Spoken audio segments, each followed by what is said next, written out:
Hello friends, बहुत बहुत स्वागत है आप सबका आपके अपने channel let's do study with tricks पर। दोस्तों, आज हम ज्योग्राफी का बहुत ही इंपॉर्टेंट टॉपिक कवर करने वाले हैं, वो है भारत की तटीय सीमा। इसे हम डिटेल में समझेंगे, इसकी लंबाई को समझेंगे, किस किस तरह से कितनी बैठती है। उसके अलावा हम समुद्री मतलब तट को टच करने वाले राज्यों को याद करेंगे, वो भी ट्रिक्स है। उसके अलावा देखेंगे सबसे छोटी सीमा बड़ी सीमा किसकी है, कितने तट इनमें बनते हैं, और इसके अलावा जो भी इससे रिलेटेड इंपॉर्टेंट चीज़ें होंगी वो सब हम एक ही वीडियो में कवर करेंगे। तो चलिए टाइम वेस्ट ना करते हुए जल्दी से शुरू करते हैं। सबसे पहले देख लेते हैं कि तटीय रेखा की लंबाई कितनी है। देखिए, अगर हम मुख्य भूमि की बात करें तो ये बैठती है 6100 किलोमीटर। लेकिन अगर हम इसके साथ में जो छोटे बड़े द्वीप हैं उनकी लंबाइयों को भी ऐड करके देखें तो ये हो जाती है 7516 यानी 7516 किलोमीटर। ठीक है, यहाँ आप देख सकते हैं। तो ये एक इंपॉर्टेंट फैक्ट है, इसे बिल्कुल आपको याद रखना ज़रूरी है। इसके बाद हम देखते हैं भारत के तटीय राज्य कौन कौन से हैं। तो सबसे पहले मैं बता देती हूँ कौन कौन से हैं। 9 राज्य हैं जो समुद्री रेखा को टच करते हैं, वो है गुजरात, महाराष्ट्र, गोवा, कर्नाटक, केरल, तमिलनाडु, आंध्र प्रदेश, उड़ीसा और पश्चिमी बंगाल। अब हम इसे जल्दी से ट्रिक से याद कर लेते हैं। ट्रिक बिल्कुल आसान है, आपको एक लाइन याद रखनी है।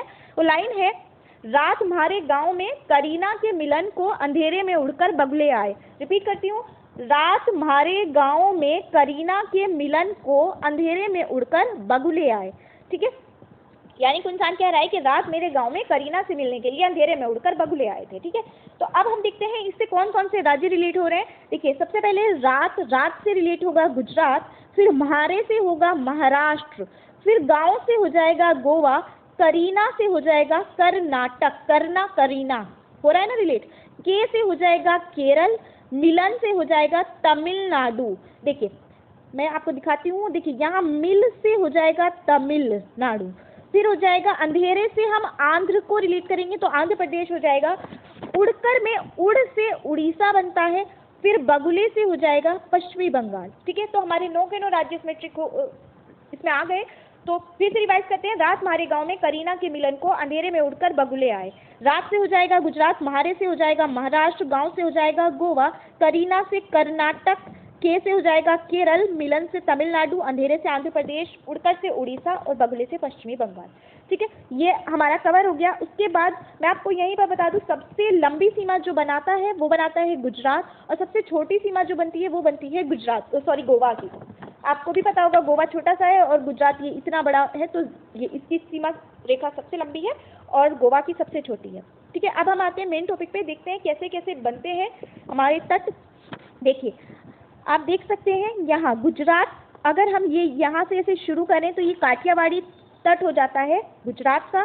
फिर उसके बाद यहाँ पर दमन से लेकर गोवा तक कोंकण तट है। फिर उसके बाद गोवा से कर्नाटक तक केनरा तट है।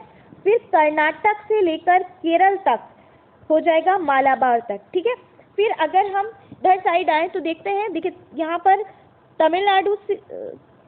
तमिलनाडु से आंध्र प्रदेश तक हो जाएगा कोरोमंडल तट, और फिर आंध्र प्रदेश से पश्चिमी बंगाल तक हो जाएगा डेल्टा तट। अब ये तो होगी ऊपर की बात, थोड़ा सा डिटेल में समझते हैं। अब देखिए, पहले इसी को थोड़ा सा रिवाइज करते हैं। गुजरात तट हो जाएगा काठियावाड़ा तट। फिर अगर कोंकण तट में पूछ लेता है कौन कौन से राज्य आ जाते हैं इसमें, तो गुजरात का कुछ हिस्सा आता है, महाराष्ट्र और गोवा, तो ये मिलाकर हो जाता है कोंकण तट। उसके बाद कर्नाटक, अगर कभी कभी पूछ लेता है सिर्फ कर्नाटक का तट कौन सा है तो उसे कन्नड़ तट भी बोलते हैं, आपको ये याद रखना चाहिए। फिर केरल तट, सिर्फ केरल का पूछता है तो मालाबार।